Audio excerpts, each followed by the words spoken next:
Graças a Deus, a paz do Senhor. Eu dou graças a Deus por mais uma oportunidade que Ele me concede poder mais uma vez estar aqui trazendo um comentário de uma das nossas lições da CPAD, dessa feita a lição de número 11 de 16 de dezembro de 2018. A lição de hoje tem como título Despertemos para a vinda do grande rei. Essa lição de fato ela vai estar focando e trazendo mais uma parábola de Jesus, uma parábola bastante conhecida, mas muito emblemática. Aparentemente parece ser uma parábola fácil, mas ela não é tão fácil. Faz-se leituras e leituras dessa parábola, que é exatamente a parábola das 10 virgens. Aí essa parábola ela conta a história de 10 virgens, 5 classificadas como prudentes e 5 como loucas.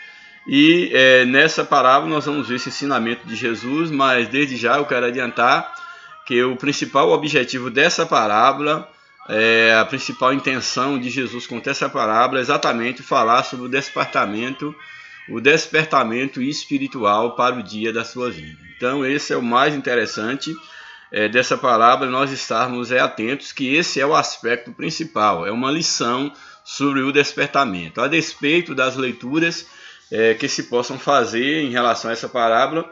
O que de fato nós temos aqui de forma bem implícita na parábola é que o ensino de Jesus aqui é falando sobre a necessidade do despertamento. Daí o título da lição, Despertamento para a vinda do grande rei. Então é necessário que nós estejamos despertados para a vinda do nosso grande rei, do nosso Salvador Jesus Cristo. Louvado seja Deus. Então aí o texto-áureo da nossa lição nos apresenta: Vigiai, pois, porque não sabeis a que hora há de vir o vosso Senhor. Essa parábola aqui, ela nos chama já a atenção aqui, essa chamada aqui do texto, que vai introduzir aí a parábola aí de Mateus, o capítulo 25, aqui no capítulo 24, numa série de ensinamentos sobre a vigilância. Nós vimos na lição passada em relação os dois servos, um que foi fiel, prudente, e que foi louvado pelo seu senhor, e um outro que espancou os seus conservos e recebeu uma punição. Então essa parábola aqui das 10 virgens é uma continuação daquela parábola, daqueles ensinamentos em torno da necessidade da vigilância, do despertamento. Portanto aqui o texto ele chama a atenção: Vigiai, pois, porque não sabeis a que hora há de vir o vosso Senhor. Assim como naquela parábola dos dois servos, o Senhor pegou aqueles dois servos de surpresa, mas um estava fazendo a vontade do seu Senhor, enquanto o outro não. Na mesma forma, na vinda de Jesus, quando do arrebatamento da igreja, muitos vão ser pegos de surpresa. Por quê? Porque será no momento quando nós não estivermos esperando, nós não sabemos nem o dia nem a hora em que há de vir o nosso Senhor. A verdade prática da lição nos apresenta: Jesus pode voltar a qualquer momento, por isso temos de estar preparados. E aqui eu repito sempre aquilo que eu gosto de dizer, que é importante esperar Jesus, sim, é muito importante. Porém, mais importante do que esperar a vinda de Jesus é estar preparado para ela, porque muitos estão esperando, mas não estão preparados. A verdadeira espera, segundo o que Deus requer de nós, é que seja uma espera acompanhada de um verdadeiro preparo. Bem, a leitura bíblica em classe está no livro de Mateus, capítulo 25, o verso 1 até o verso 3. Eu estarei lendo e depois comentando, contextualizando esta parábola. O verso 1 do capítulo 25 de Mateus nos apresenta: Então o reino dos céus será semelhante a 10 virgens que, tomando as suas lâmpadas, saíram ao encontro do esposo. 5 delas eram prudentes e 5 loucas. As loucas, tomando as suas lâmpadas, não levaram azeite consigo, mas as prudentes levaram azeite em suas vasilhas com as suas lâmpadas. E tardando o esposo, tosquenejaram todas e adormeceram. Mas à meia-noite ouviu-se um clamor: Aí vem o esposo, saí-lhe ao encontro. Então todas aquelas virgens se levantaram e prepararam as suas lâmpadas. E as loucas disseram às prudentes: Dai-nos do vosso azeite, porque nossas lâmpadas se apagam. Mas as prudentes responderam, dizendo: Não seja caso que nos falte a nós e a vós, ide antes aos que vendem e comprai-o para vós. Verso 10. E tendo elas ido comprá-lo, chegou o esposo, e as que estavam preparadas entraram com ele para as bodas, e fechou-se a porta. Verso 11. E depois chegaram também as outras virgens, dizendo: Senhor, Senhor, abre-nos a porta. E ele respondendo disse: em verdade vos digo que não vos conheço. Vigiai, pois, porque não sabeis o dia nem a hora em que o Filho do Homem há de vir. Então essa é a parábola que nós temos em mãos. Como falei, é uma parábola bastante conhecida, mas que tem, infelizmente, às vezes tem se feito leituras equivocadas em torno dessa parábola, mas eu quero minimamente tentar contextualizar a parábola e ser fiel ao texto sem querer tomar para mim a pretensão de esgotar o sentido da parábola. O que nós temos aqui é que Jesus está contando uma história, um ensinamento, e é muito interessante nós observarmos que a ideia do ensinamento de Jesus por meio de parábola é tornar o assunto mais claro possível, é tornar o assunto bastante conhecido, é tentar exemplificar a partir de fatos conhecidos dentro do contexto social, para que todos possam ser ensinados e bem ensinados naquilo que ele está querendo passar. Então, nesse caso aqui, essa parábola das 10 virgens fala aqui de um casamento. Nós temos que entender, em primeiro momento, que a parábola ela se refere a um casamento, e aí nós temos que pegar um casamento judaico, um casamento daquela época. É muito perigoso nós tentarmos analisar um texto tirando do seu contexto. Então aqui fala de um casamento naquele tempo, naquela época, um casamento judaico. E naquela época, como é que funcionava o casamento? Então, segundo a tradição, no dia do casamento, o noivo ia até a casa da noiva para, no caso, buscá-la para a cerimônia do casamento que era realizado na casa do noivo.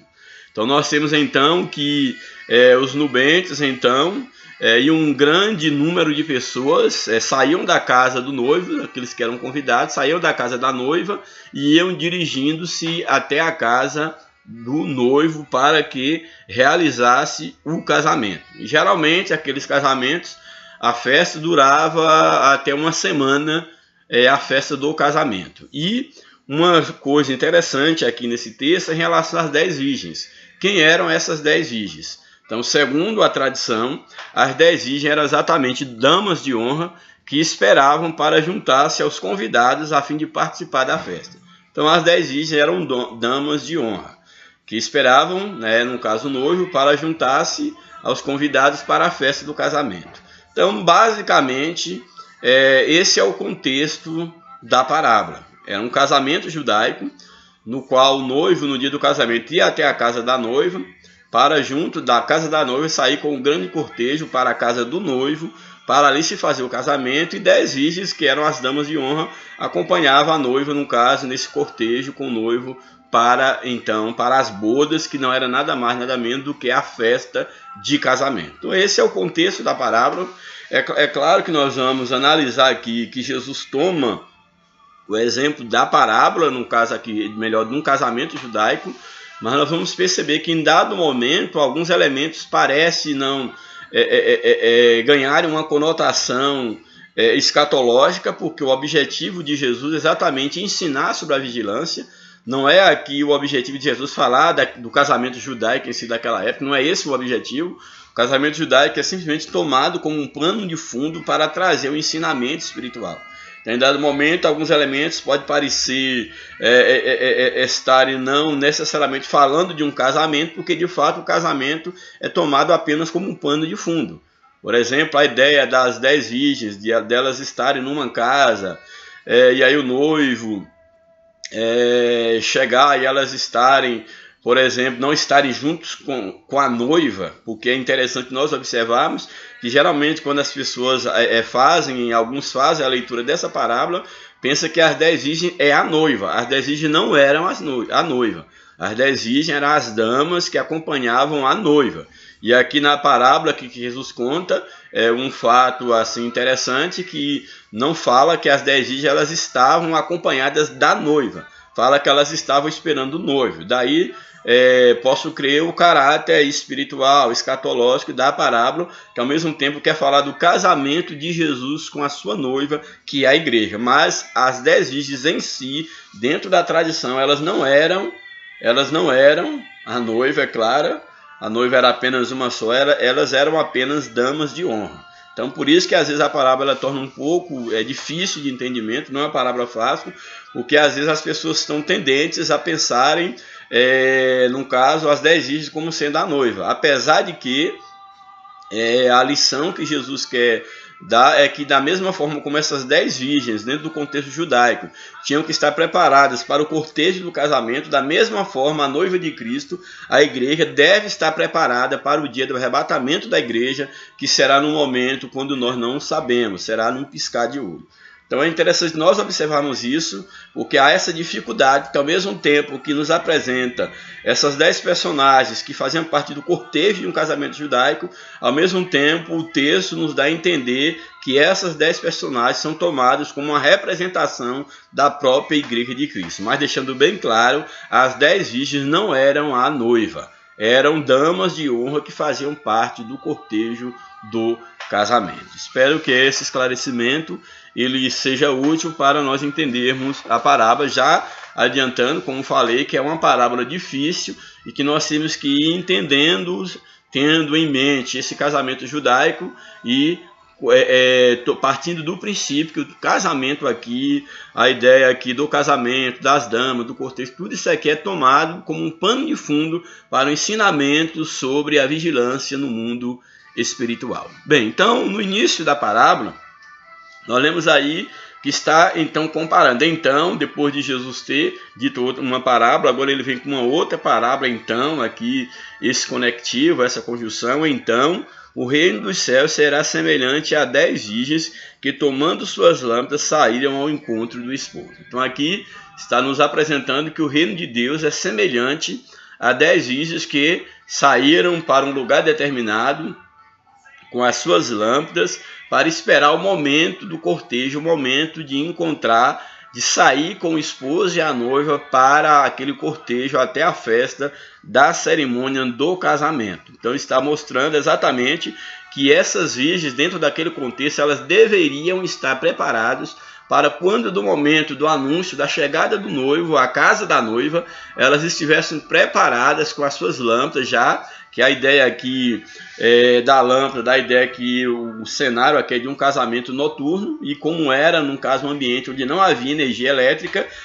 no caso o cortejo era iluminado exatamente por lâmpadas ou, quem sabe, por tochas embebidas no azeite, para poder dar luz, para clarear ali a caminhada do cortejo. Então aqui o texto nos apresenta que o reino dos céus, quando fala o reino dos céus, aqui tem duplo, um sentido duplo, tanto o reino dos céus, no sentido de apresentar o reino de Deus, Jesus vindo na sua glória, como ao mesmo tempo nos remete ao nosso preparo para ir de encontro a esse reino que é o próprio Jesus na sua vida. Então o texto aí no verso 1 nos apresenta: o reino dos céus será semelhante, ou seja, parecido à imagem de 10 virgens que, tomando as suas lâmpadas, saíram ao encontro do esposo. Então, quando diz que o reino dos céus será semelhante a essas 10 virgens, aqui está nos ensinando que a entrada no reino dos céus é semelhante ao preparo que as virgens deveriam ter para poder acompanhar o cortejo. Era indispensável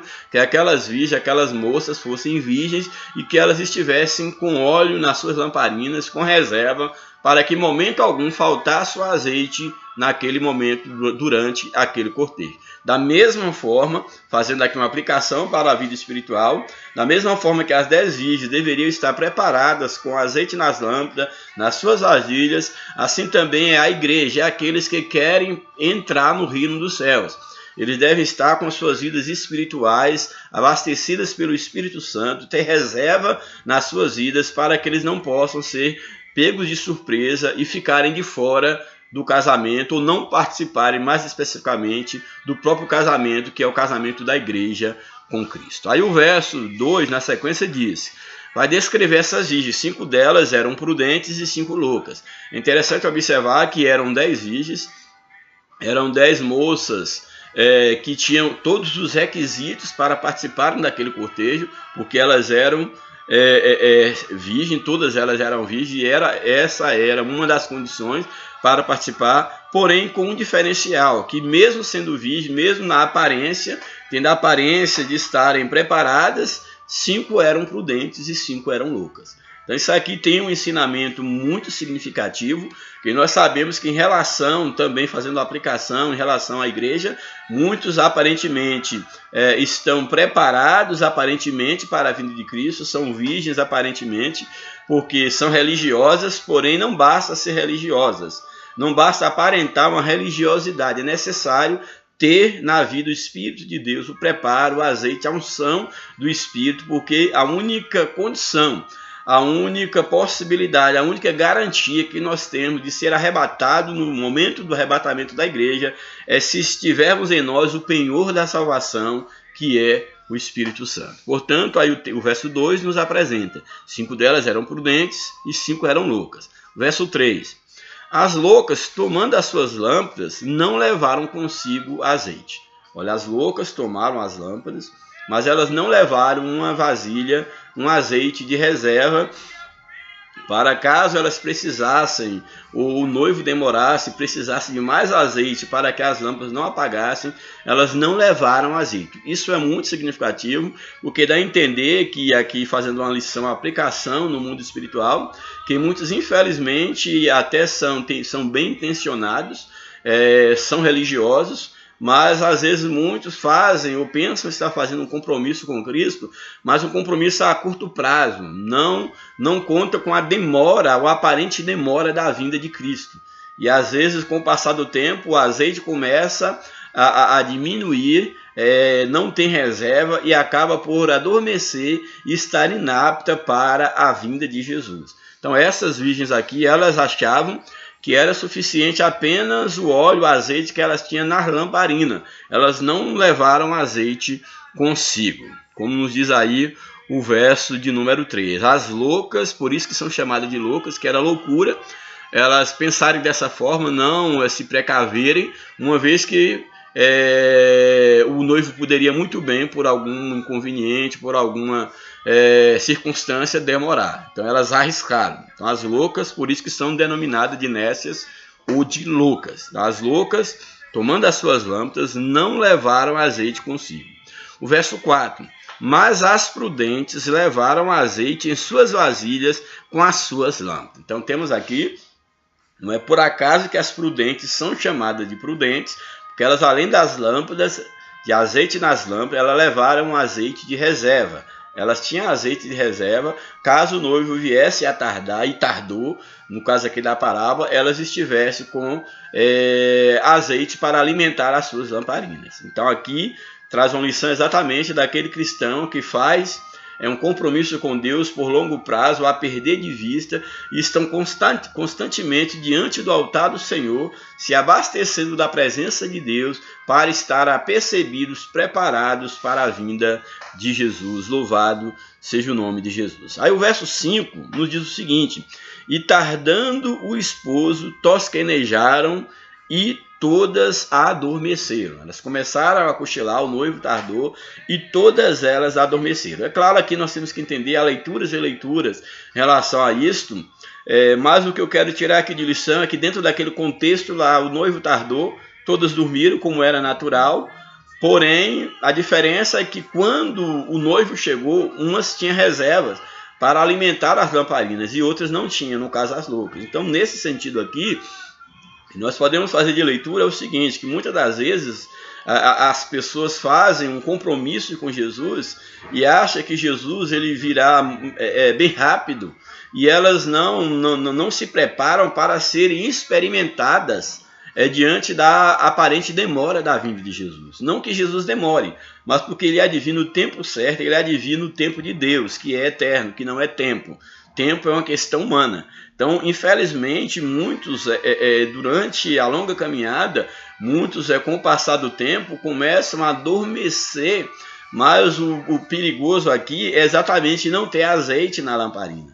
Sabemos que, vez por outra, todos nós, em certa medida, nos adormecemos, ou até mesmo a ideia do conformar em dado momento, mas nunca deve, dentro de nós, ser apagada, apesar das distrações, apesar da aparente demora, da aparente impossibilidade de um retorno imediato de Jesus, não deve ser apagado do nosso coração a chama do Espírito, que é alimentada pelo azeite do Espírito Santo, da presença de Deus.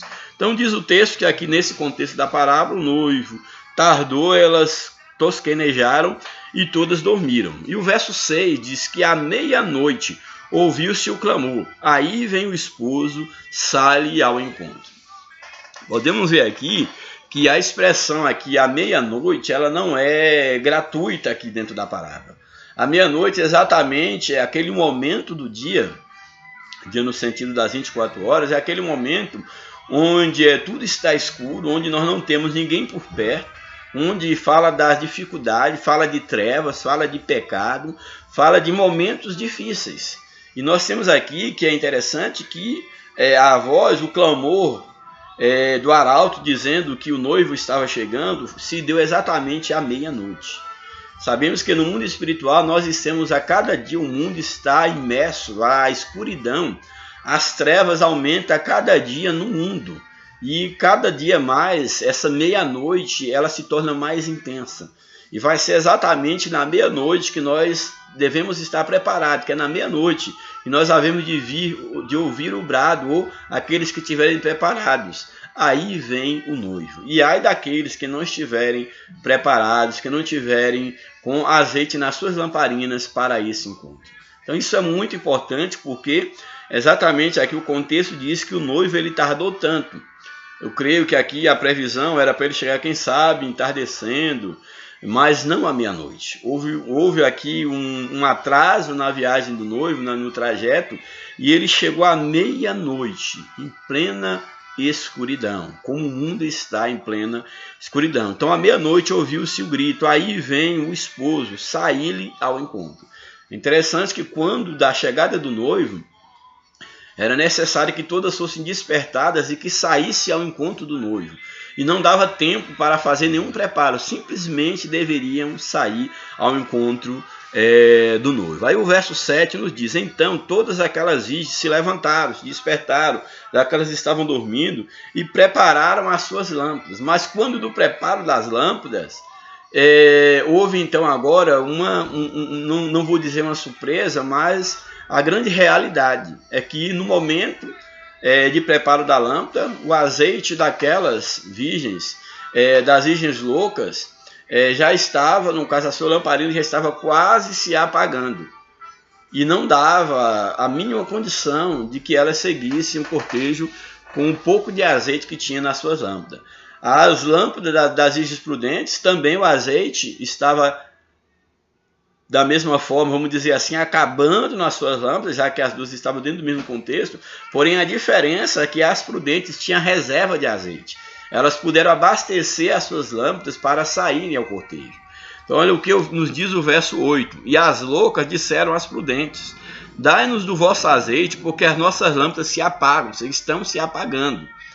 Elas viam isso enquanto as prudentes já estavam, ou quem sabe tinha acabado de abastecer as suas lâmpadas.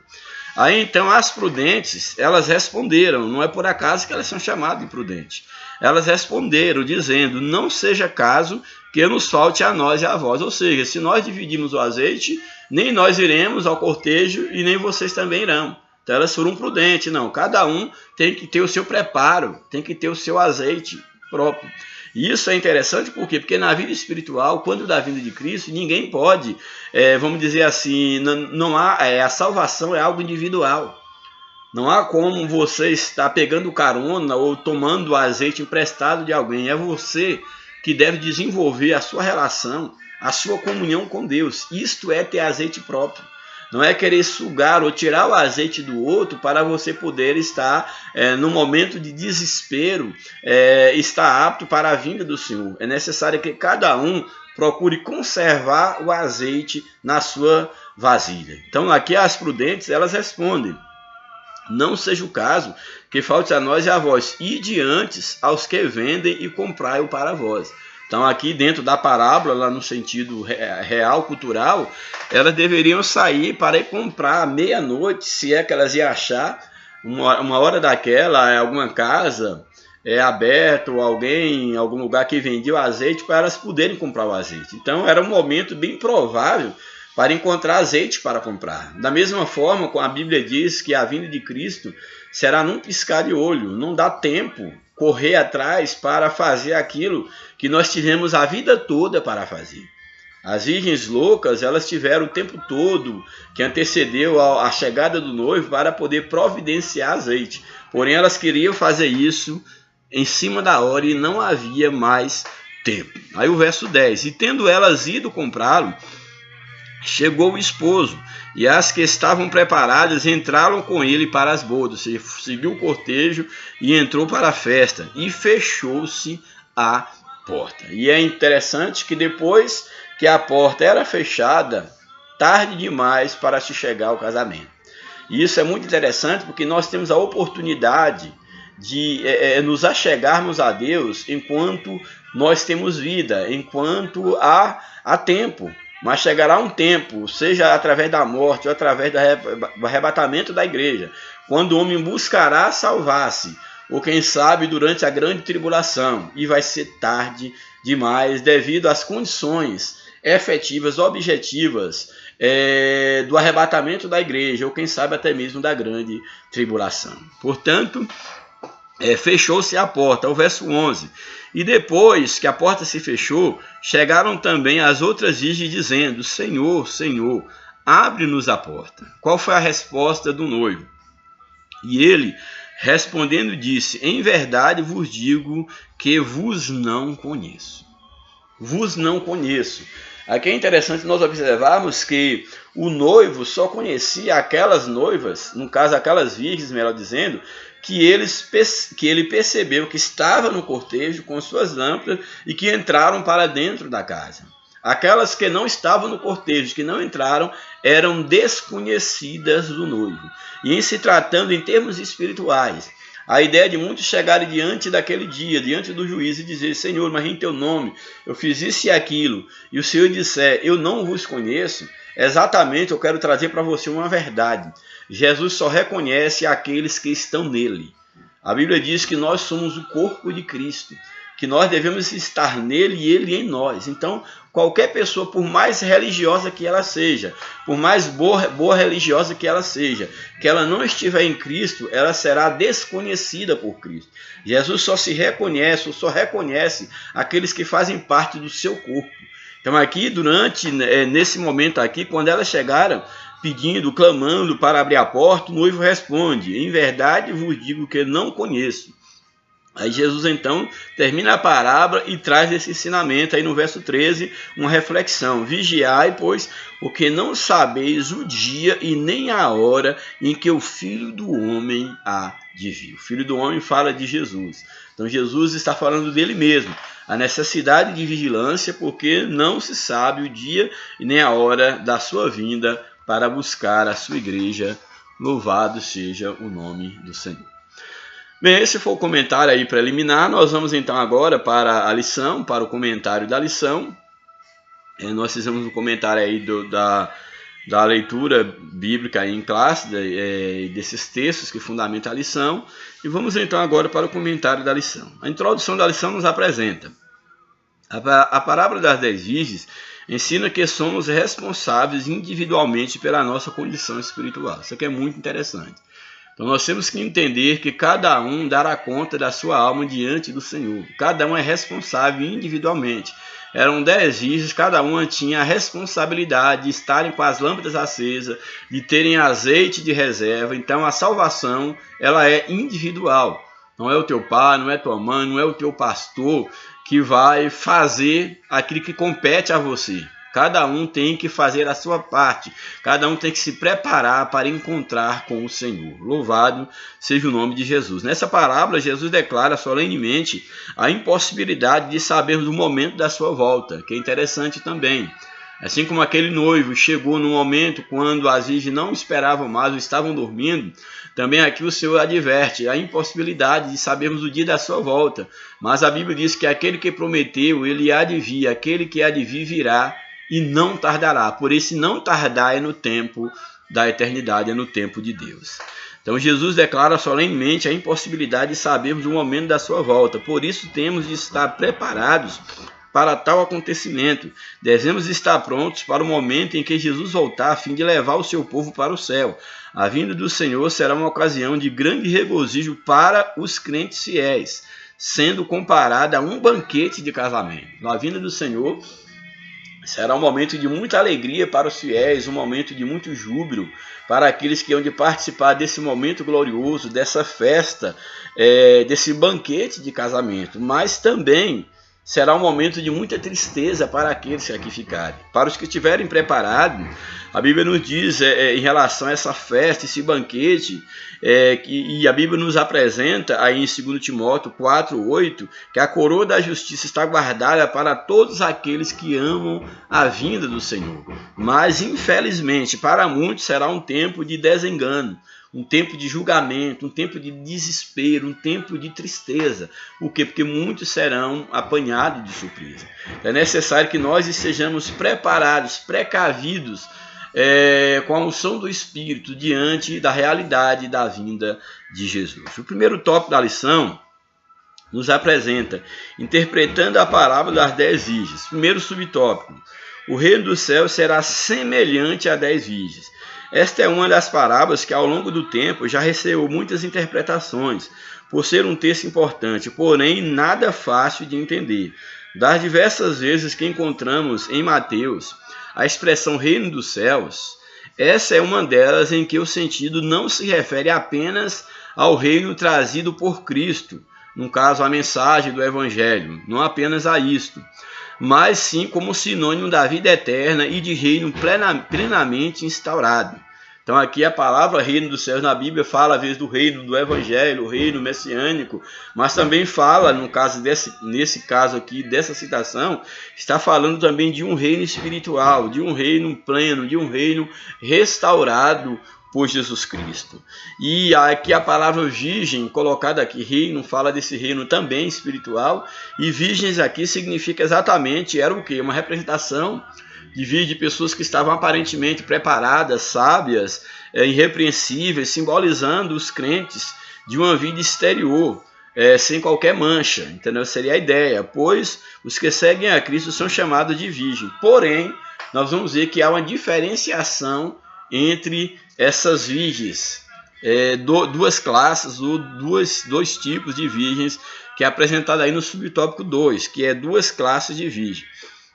A parábola fala que havia duas classes de virgem, ou seja, as prudentes e as loucas. Então, quando da vinda do Senhor também haverá essas duas classes de crentes. Aqueles que estão prudentes, que estão vigilantes, preparados, e aqueles que são considerados como loucos, como nestos, que estão despreparados para a vinda de Jesus, como no caso aqui as virgens loucas. Como já foi dito, as 5 virgens prudentes simbolizam os crentes fiéis, sinceros, constantes e santos.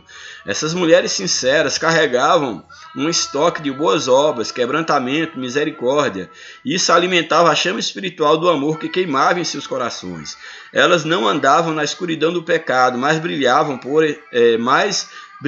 por onde passava. Tal postura combina com o que Jesus ensinou sobre os salvos serem a luz do mundo. Então nós temos aqui que as virgens prudentes representam exatamente aqueles que estão atentos, estão alertos, que cuidam da sua vida espiritual, aguardando, sabendo que Jesus irá a qualquer momento, vivendo uma vida santa, uma vida de retidão, uma vida que procura afastar o máximo das influências deste mundo, das influências do pecado. E as outras 5 virgens, que apesar de serem chamadas de virgens, elas eram loucas. As outras 5 virgens, apesar de também serem religiosas, foram classificadas como loucas, pois, diferentemente das primeiras, que se aprovisionaram, confiavam que apenas a sua religiosidade fosse suficiente para levá-las até onde o noivo estava, sentindo-se seguras e autossuficientes em sua santidade. Acharam que a sua pureza bastava, mas isso impediu que elas carregassem o óleo da unção, a compaixão, o amor, etc. As 5 loucas representam os crentes mornos e nominais, sem a vestidura espiritual da justiça. As virgens loucas apenas seguiam uma prática religiosa. No entanto, isso não foi suficiente para manter acesa a chama do Espírito de Deus em seus corações, pois assim como as outras, elas cansaram e adormeceram, porém, acabaram permanecendo na escuridão da religiosidade vã. Então nós temos aqui que as virgens loucas na parábola significa aquelas pessoas que têm uma confiança na própria religião, nos seus próprios méritos, que acham que só pelo fato de serem religiosas, de frequentarem um ambiente de culto, que elas já estão preparadas, estão aptas para poder morar nos céus, para poderem serem arrebatadas. Porém, nós sabemos que é necessário o preparo. A Bíblia diz que sem a santificação ninguém verá o Senhor. Então, ser santo, viver uma vida para Deus, é uma condição. Viver de outra maneira é viver como um louco, é viver como um nécio, é estar despreparado para o dia da vinda do nosso Senhor Jesus. O que representa o azeite? O azeite, através da Bíblia, é símbolo do Espírito Santo, posto que a sua missão era ungir, iluminar, purificar, separar, etc. Nessa parábola, especificamente, representava a presença permanente do Espírito Santo, aliada à fé verdadeira e à santidade necessária para a salvação. Portanto, ter azeite, nesse caso, vai além do falar em línguas estranhas ou das manifestações de poder, pois indica a necessidade de se evidenciar o fruto do Espírito, sinal de que ele está conosco. Então, o que representa o azeite nessa parábola é exatamente a presença de Deus. Nós só somos alguma coisa se a presença de Deus estiver nas nossas vidas. A única garantia de que nós subiremos no arrebatamento da igreja é se tivermos o selo da salvação, o penhor da salvação, que é aquilo que Jesus deixou para nós, que é o Espírito Santo. Então nós devemos ter muito cuidado, porque muitos pensam que pelo fato de serem bons religiosos, de quem sabe ter uma posição religiosa, que isso é uma garantia para ser arrebatado na vinda do Senhor. Não é garantia. Muitas das vezes nós nos preocupamos com o nosso ministério, com aquilo que nós fazemos, com a obra, preocupamos com tudo isso, e a preocupação maior às vezes não nos persegue. A maior preocupação que cada um de nós devemos ter é nos certificar se nós estamos preparados para o arrebatamento da igreja. Esta deve ser a maior preocupação do crente. É preocupar em primeiro lugar com a sua vida espiritual. Se tem azeite na sua lamparina, se está guardando reserva, se o Espírito Santo ainda habita em si.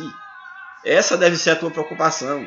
É você olhar para dentro de você e perceber e ver, será que pelas minhas atitudes, pela minha maneira de falar, de me comportar, eu ainda conservo o Espírito Santo na minha vida? Essa deve ser a tua maior preocupação. Porque viver de outra forma é estar agindo como uma virgem louca, como um nécio. Quarto subtópico, a chegada do noivo. Os cristãos primitivos viviam na expectativa do retorno de Cristo ainda em sua geração. E todos os crentes devem assim viver, pois não sabemos em que hora tal acontecimento se dará. Nessa parábola, Jesus fala a respeito desta imprevisibilidade em relação à sua volta. O noivo Jesus chegará à meia-noite, ou seja, no momento em que a terra estará completamente imersa pelas trevas. Ao afirmar isso, Jesus declara que ele voltará no momento em que a humanidade estiver envolvida com maior intensidade nas trevas do pecado. Será nesta hora que a chama do amor de muitos se apagará. Contudo, nesse momento, a luz dos fiéis tornar-se ainda mais necessária e percebida. Então, quando o texto aqui ele apresenta da chegada do noivo à meia-noite, traz exatamente esse exemplo, que a meia-noite é a oportunidade maior que se tem para mostrar o brilho da nossa lâmpada. A nossa luz ela será tanto mais luz quanto maior forem as trevas. E o mundo está cada dia afundando em plena escuridão. E Jesus ele há de vir à meia-noite. E feliz daqueles que estiverem com as suas lâmpadas acesas e com óleo de reserva nas suas vasilhas, esperando o momento da vinda, quando da vinda do nosso noivo. Aí o segundo tópico da lição, apresenta o arrebatamento da igreja é iminente. Então nós cremos que Jesus ele em breve há de vir para arrebatar a igreja. E isso é uma verdade que, independente de que nós estejamos esperando ou não, crendo ou não, a vinda de Jesus não depende da minha crença, não depende da minha espera. Ele virá no tempo de Deus, ele virá no tempo certo e nada impedirá a vinda de Jesus. Então, dentro desse tópico, o segundo tópico, o arrebatamento da igreja é iminente, o primeiro subtópico, a importância da vinda de Jesus. A importância da doutrina da segunda vinda do Senhor pode ser percebida pelos números que dão conta de que há mais de 1.500 referências a ela no Antigo Testamento e cerca de 300 em um Novo Testamento, sendo mencionada apenas pelo apóstolo Paulo cerca de 50 vezes. Assim como a parábola das 10 virgens, Jesus nos adverte sobre a necessidade de vivermos vigilantes, ou seja, ele alerta para que não deixemos de amar o próximo, chama a atenção para a obrigação de fazermos o bem, vivermos em santidade e levarmos a mensagem do Evangelho, que fala da reconciliação entre Deus e os homens através de Cristo Jesus. Então nós temos aqui a importância de se anunciar a vinda de Jesus, porque é uma promessa, desde o Antigo Testamento, aí cerca de 1.500 referências falando da sua vinda, 300 no Novo Testamento, 50 vezes só de referências do apóstolo Paulo no Novo Testamento. Então a mensagem da vinda de Jesus é uma mensagem importante. Apesar de que hoje o mundo ele está totalmente desapercebido, como nos dias de Noé, muitos hoje não estão nem aí para a realidade do mundo espiritual. Muitos não estão nem sequer conscientes de que sua vida é passageira. E muito mais do que isso, de que a nossa vida ela não encerra por aqui. Nós temos uma alma imortal, temos um espírito para prestar conta diante de Deus. Então é a necessidade de anunciar, de alertar que um dia Jesus há de vir, que o homem ele é um ser não apenas material, mas é um ser espiritual, que ele terá um dia que comparecer diante de Deus. Essa é uma mensagem que não pode faltar dos nossos lábios. E você que está me ouvindo, você tem que estar atento. Você não é apenas matéria. Você também tem uma parte espiritual que há de prestar conta a Deus, ou para morar com Ele eternamente, ou para estar afastada dEle eternamente, num lugar de choro, ranger de dente, tristeza, trevas eternas. Então você possa se certificar da sua condição espiritual diante de Deus. O subtópico 2 nos apresenta o significado do arrebatamento. Dentre as muitas promessas feitas por Jesus, destaca-se a do arrebatamento da igreja. A expressão arrebatamento significa tirado rapidamente com força. Então, que arrebatar é tirar rápido, tirar com força, ser tomado de rápido. Já a palavra harpásio no grego significa arrebatado. A segunda vinda de Jesus a este mundo será um evento que se dará em duas fases distintas. A primeira fase, Jesus irá secretamente para arrebatar a sua igreja, composta pelos santos ressuscitados e vivos, transformados. Todos serão imediatamente transladados para o céu por Jesus. Então, aqui o texto nos apresenta uma parte escatológica que a vinda de Jesus se dará em duas partes. A primeira fase será para arrebatar, será o arrebatamento da igreja. Esse arrebatamento ele terá lugar nas nuvens e somente os salvos perceberão. Então aqui é interessante, nós podemos ver aqui uma leitura no livro de Tessalonicenses, capítulo de número 4, versos 16 e 17, nós temos a seguinte expressão: porque o mesmo Senhor descerá do céu com alarido e com voz de arcanjo e com a trombeta de Deus. E os que morreram em Cristo ressuscitarão primeiro. Depois nós, os que ficarmos vivos, seremos arrebatados juntamente com Ele nas nuvens, a encontrar o Senhor nos ares, e assim estaremos para sempre com o Senhor. Esse texto aqui de 1 Tessalonicenses 4, o versos 16 e 17, nos fala exatamente do arrebatamento da igreja, dessa primeira etapa da vinda do Senhor, quando Ele há de vir. E a Bíblia diz que ele descerá com alarido, com voz de arcanjo, e os que morreram em Cristo ressuscitarão primeiro. Todos aqueles salvos que morreram em Cristo haverão de ressuscitar, e nós, os que ficavam vivos, seremos transformados e arrebatados, juntamente com os que foram ressuscitados, e encontraremos com Jesus nos ares. Então aqui fala esse texto exatamente desse primeiro momento da segunda vinda de Jesus, já que ele veio uma vez como homem para morrer para redimir o homem, ele virá a segunda vez, e a sua segunda vinda se dará em duas etapas. A primeira para arrebatar a igreja, e a segunda para instalar o seu reino milenial. Aí a lição nos apresenta: a segunda fase, Jesus voltará agora com a sua igreja, que foi glorificada na primeira vinda. Ele voltará com a sua igreja glorificada, rodeado de toda glória e poder, descendo sobre o Monte das Oliveiras, ou seja, ele virá publicamente, pois todo mundo verá. Então, a segunda vinda de Jesus, ele virá já com os santos que foram arrebatados na sua primeira vinda à igreja, e juntamente com seus anjos, ele virá, descerá sobre o Monte das Oliveiras, para então fazer o julgamento das nações. Isso é implantar o reino milenial na sua segunda vinda, ou na fase da sua segunda vinda. Essa referência está em Mateus capítulo de número 25, Mateus 25, os versos 31 aí a 46, seguir Mateus 25, nos diz o seguinte: e quando o Filho do Homem vier em sua glória, e todos os seus santos com ele, essa segunda fase da segunda vinda de Jesus, e todos os seus santos com ele, então se assentará no trono da sua glória, e todas as nações serão reunidas diante dele, e apartará uns dos outros, como o pastor aparta os bodes das ovelhas, e porá as ovelhas à sua direita, mas os bodes à esquerda.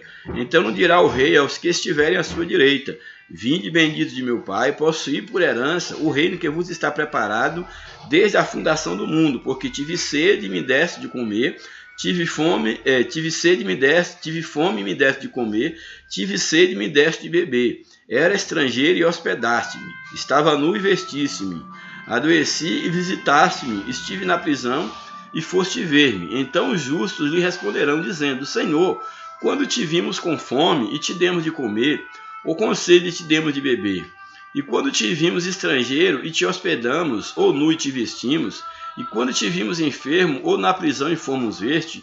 E respondendo o rei lhe dirá: em verdade vos digo que quando fizerdes a um desses meus pequeninos irmãos, a mim o fizeste. Então dirá também aos que estiverem à sua esquerda: apartai-vos de mim, malditos, para o fogo eterno, preparado para o diabo e os seus anjos. Então aqui nós temos uma referência à segunda vinda de Jesus. É um texto também bem emblemático, que ele tem merece uma leitura escatológica também mais profunda, mas minimamente falando, aqui fala exatamente de quando da vinda do Senhor, quando do julgamento aqui das nações, que ele virá, descerá sobre o Monte das Oliveiras.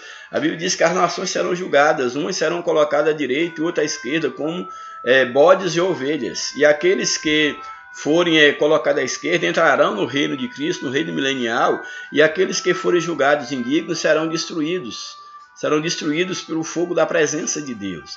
E dentro desse contexto um pouco mais pós-milênio, nós temos que todos também haverão de comparecer diante do juízo final, e uns haverão lançado em definitivo no lago de fogo, para estarem separados de Deus eternamente. Mas aqui o contexto do que nos interessa aqui é exatamente mostrar que essa segunda vinda de Jesus será o momento quando se dará o julgamento das nações. E aí em Apocalipse 1, o verso de número 7, falando dessa segunda vinda, diz que eis que vem com as nuvens, uma mesma referência do texto que nós lemos de Mateus.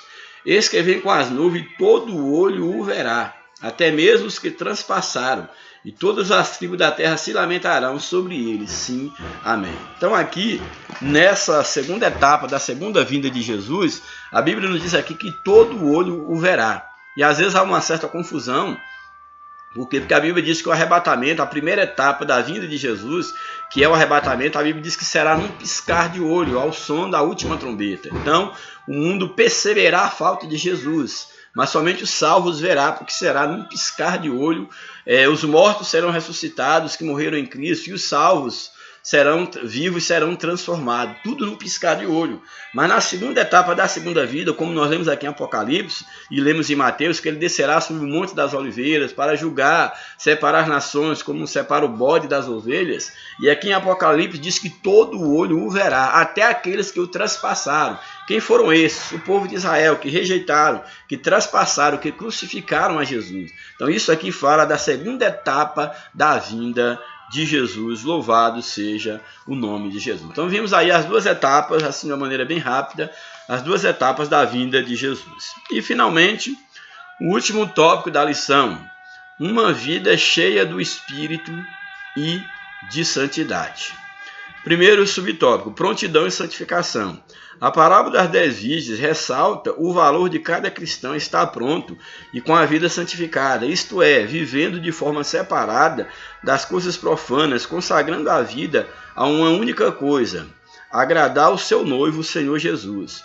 Os principais conceitos relacionados à santificação são separação daquilo que é pecado, por um lado, e por outro lado, consagração àquilo que é justo e que está de acordo com a vontade de Deus. Então nós temos aqui, primeiro momento, dentro desse tópico aqui, uma vida cheia do Espírito e de santidade, que nos mostra, nos apresenta aqui ante a realidade do arrebatamento da igreja, a maneira como nós devemos estar dentre as maneiras ou os requisitos, coloca aqui a prontidão e a santificação. Ou seja, está pronto para a vinda do Senhor, e essa prontidão ela requer necessariamente a santificação. E qual a ideia de santificação? Aqui coloca exatamente que a ideia de santificação é uma separação e uma consagração. Separado de quê? Do pecado e do mundo. E consagrado para quê? Dedicado para quê ou para quem? Para Deus.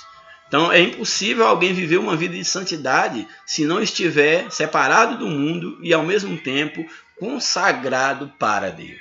Então esta é uma das lições que nós devemos tirar diante da vida de Jesus, a necessidade de termos uma vida cheia do Espírito, uma vida de fé, exatamente estar pronto, em prontidão e vivendo a santificação.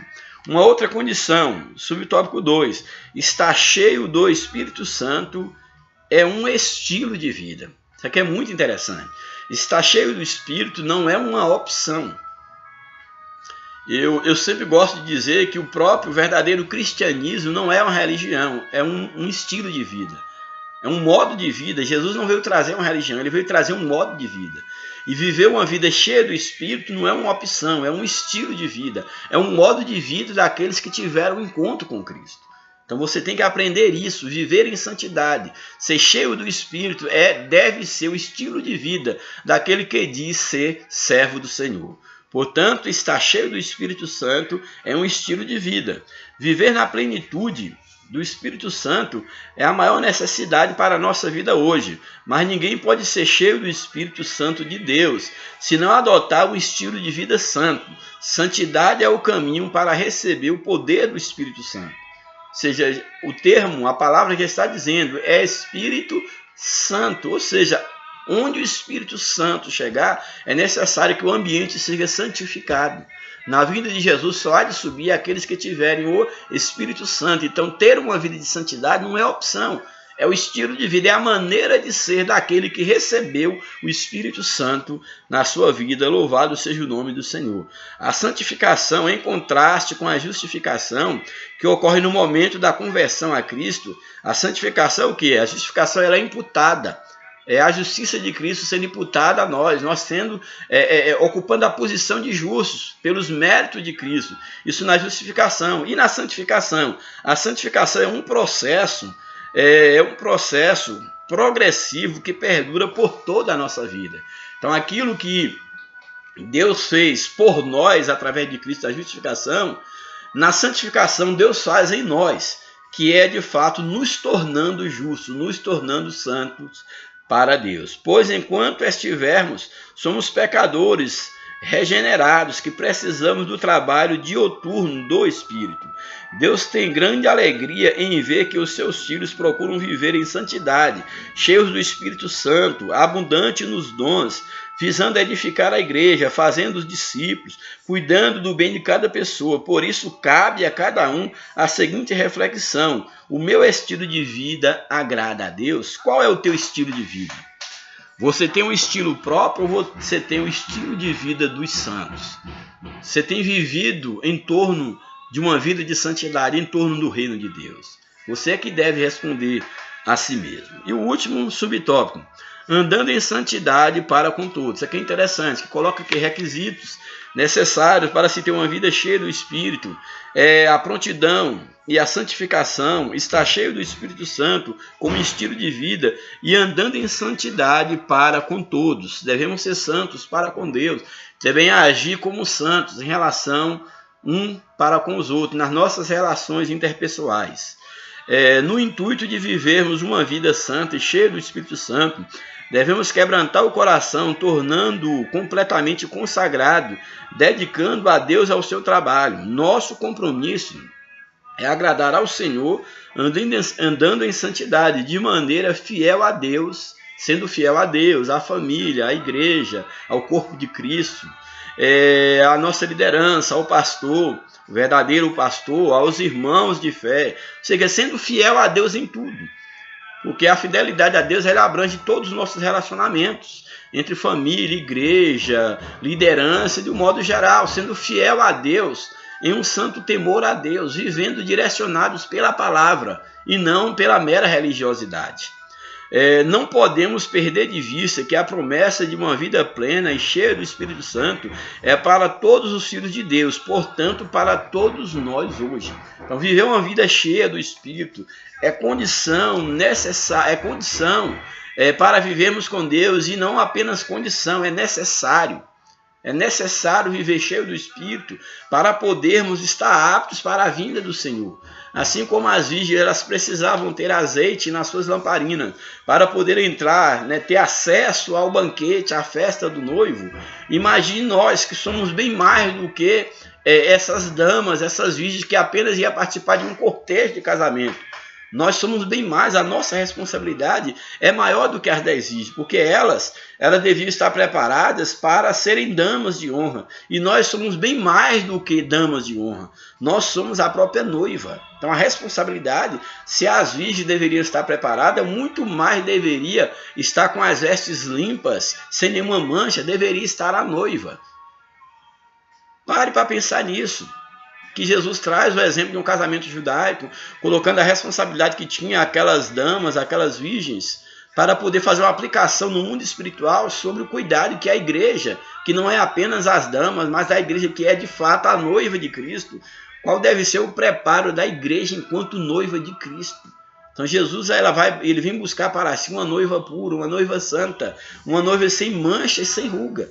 Então as 10 virgens, elas nos ensinam que se elas precisavam estarem santas e preparadas, muito mais precisa estar a noiva do Cordeiro, que é a igreja. A nossa responsabilidade é bem maior do que nós imaginamos. A parábola das 10 virgens é apenas para ilustrar a necessidade de preparo, de vigilância, de estarmos em um santo temor ante a iminente volta de Jesus. E a conclusão da nossa lição nos apresenta: assim como as virgens prudentes, devemos estar com as nossas lâmpadas cheias para irmos ao encontro do noivo, que nossas lâmpadas possam estar sempre acesas. Para isso, elas devem estar cheias de azeite. Devemos estar vigilantes contra toda a ação de Satanás, que tentará por todos os meios desviar a atenção da realidade do arrebatamento da igreja. Isso ele tem feito. Quantos púlpitos já não falam mais sobre a vinda de Jesus? E muitos sequer pensam na possibilidade da vinda de Jesus. Eu diria que até para muitos a vinda de Jesus é algo indesejável, pois irá atrapalhar os seus planos, é um incidente indesejável. Mas Jesus irá independente de que eu almeje ou não pela sua vinda, mas compete a nós falarmos da vinda de Jesus. Então devemos estar vigilantes contra toda a ação satânica que tentará por todos os meios desviar a nossa atenção da realidade do arrebatamento da igreja, que possamos estar de prontidão para a vinda do nosso noivo. Não é tempo de ficarmos prostrados, e sim atentos para ouvirmos a voz de Deus. É momento de nós estarmos despertos, de nós nos atentarmos para uma tão grande salvação. Como a lição nos coloca, despertemos para a vinda do grande rei. E eu digo, despertemos para a vinda do nosso noivo. Jesus, ele é, antes de qualquer coisa, ele é o nosso noivo. É bem interessante, a lição coloca aqui em relação à vinda do grande rei, mas para a igreja, para os salvos, Jesus ele é o noivo. O reino de Deus é o reino espiritual para os salvos. E ai daqueles que Jesus vier apenas como um rei, ou apenas como um juízo. Então é necessário que nós estejamos preparados, despertados, para receber Jesus, que é o Rei, sim, o Rei da glória, mas receber esse reino espiritual, não esse reino físico para governar, mas que nós possamos receber esse reino espiritual que já deve ter sido implantado em nós. Que Jesus ele já esteja reinando em nós no sentido espiritual. Que nós devemos nos comportar como noiva do Cordeiro. Que nós devemos estar preparados para receber Jesus como nosso noivo. Um noivo que também é rei. Mas infelizmente para muitos Jesus será apenas um juízo. Ou um juiz, melhor dizendo. Para muitos terão que amargar a vida de Jesus como um soberano, como um rei, mas que ainda não reina sobre eles espiritualmente. Então o meu chamado de Deus, a minha advertência aqui nessa lição, é que nós estejamos despertados para a vinda de Jesus como nosso noivo. E que ele seja o nosso rei eterno, que já esteja reinando na nossa alma, que já esteja reinando em nossos corações. Que Deus nos abençoe, um grande abraço. A paz do Senhor e que o Espírito de Deus continue falando ao teu coração, abençoando a tua vida, a tua família e que você seja preparado, pronto para o dia do arrebatamento da igreja. Um grande abraço e que Deus te abençoe em nome de Jesus.